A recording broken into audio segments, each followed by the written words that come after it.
बोलिए। एक रात में 9:30 बजे आया था सब बच्चा घर पे खाना खा लेके निकला।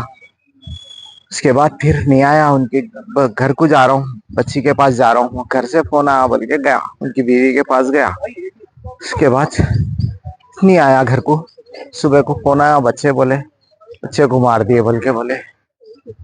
क्या काम करते थे? किसी को बच्चे को, एक ही बच्ची थी, ड्राइवर था उन्होंने, कार कार चलाता था। इधर उधर काम मिला तो वहां जाता था टेम्पर भरी। यही है, बिस्मिल्लाह होटल के पास है। किसी पे डाउट किसका नाम लेके भी क्या कर सकते हैं, किसी को बोल नहीं सकते ना पकड़ के। वो बच्चों के संगात रहता था, उन्हें वो घोड़े वालों के संगात, उनके संगात, वो नशीली पुट्टों के संगात रहता था। आप किसके ऊपर भी डाउट बोल के कैसा कर सकते हैं। आपका बेटा है? हाँ, बच्चा है मेरा। आपका नाम? मेरा नाम एम.ए. बाबर है। డ్రైవర్ సార్ అతీష్ బాబు అన్నారు. చెప్పండి సార్. ఇది చెప్తే ఈరోజు ఉదయం 6:30 గంటలకి చంద్రాయనగుట్ట ఇన్స్పెక్టర్కి సమాచారం వచ్చింది.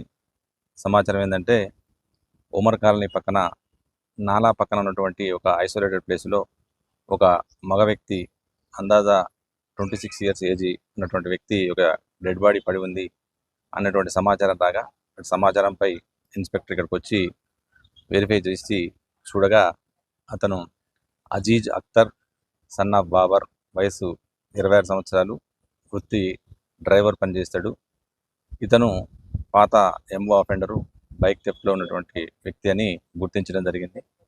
దీనిపై బాడీని పరిశీలించగా బాడీ పైన గొంతు దగ్గర అక్కడక్కడ కొన్ని గాయాలు ఉండటం జరిగింది. దీన్ని బట్టి ఇతన్ని రాత్రి సమయంలో ఎవరో కావాలని హత్య చేసినట్టుగా కనిపిస్తుంది. దీనిపై వాళ్ళ తండ్రితోటి ఫిర్యాదు తీసుకొని దర్యాప్తు చేయడం జరుగుతుంది. దర్యాప్తు తర్వాత ఇది ఎవరు చేశారనేటువంటి విషయాలు తెలుస్తుంది. ప్రస్తుతానికి అయితే ఇంతవరకు కారణం ఏందనేది తెలియటం లేదు. తర్వాత ఈ దర్యాప్తులో భాగంగా ఎందుకు, ఎక్కడికి వచ్చిండు, ఎవరితో వచ్చిండు, ఎలా జరిగింది అనే విషయాలు తెలుసుకొని తర్వాత వివరాలు తెలియజేస్తాం. ఇతను సస్పెక్ట్ షీట్, ఇతని పైన కంచనబాగ్ పోలీస్ స్టేషన్లో సస్పెక్ట్ షీట్ ఉంది. అంటే దొంగతనాలు, మోటార్ సైకిల్ థెఫ్ట్ చేస్తాడు. దానిపైన ఇతని పైన సస్పెక్ట్ మెయింటైన్ అవుతుంది.